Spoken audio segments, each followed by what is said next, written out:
Bismillahirrahmanirrahim. Assalamualaikum warahmatullahi wabarakatuh. Alhamdulillahi rabbil alamin. Allahumma salli ala sayyidina Muhammad. Rabbi shrah li sadri wa yassir li amri wahlul 'uqdatam min lisani yafqahu qawli. Sahabat tilawah yang dirahmati Allah, pada pertemuan kali ini saya akan menjelaskan beberapa tanda waqaf dalam Al-Quran. Tanda-tanda waqaf dalam Al-Quran ada 6. Baiklah sahabat tilawah yang dirahmati Allah, coba kita perhatikan. Apabila dalam Al-Quran kita menemukan salah satu tanda waqaf, maka adapun penjelasannya sebagai berikut. Yang pertama, waqaf mim.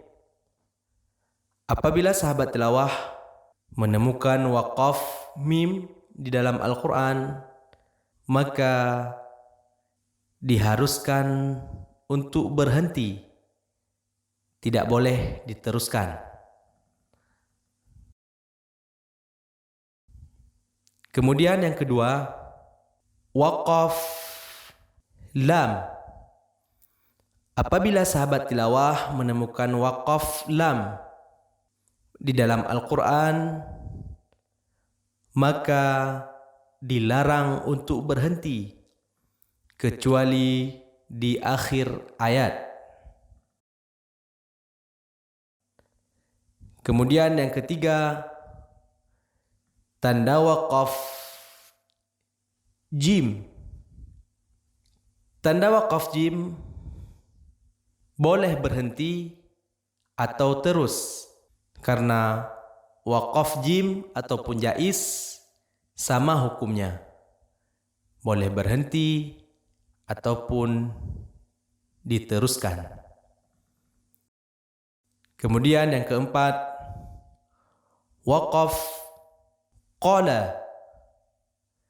Apabila sahabat tilawah menemukan waqaf qala di dalam Al-Quran, itu merupakan tanda waqaf jaiz, boleh berhenti atau terus. Tetapi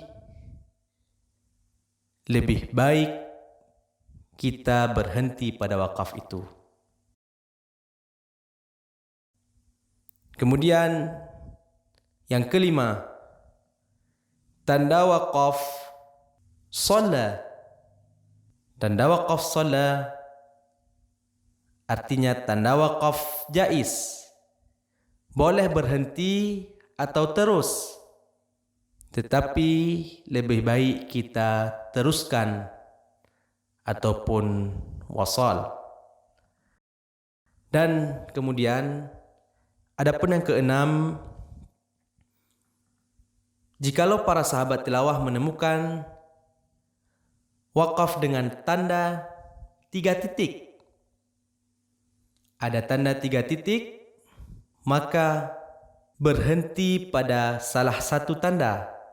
Biasanya tanda 3 titik itu berdekatan, ada 2 tanda dia.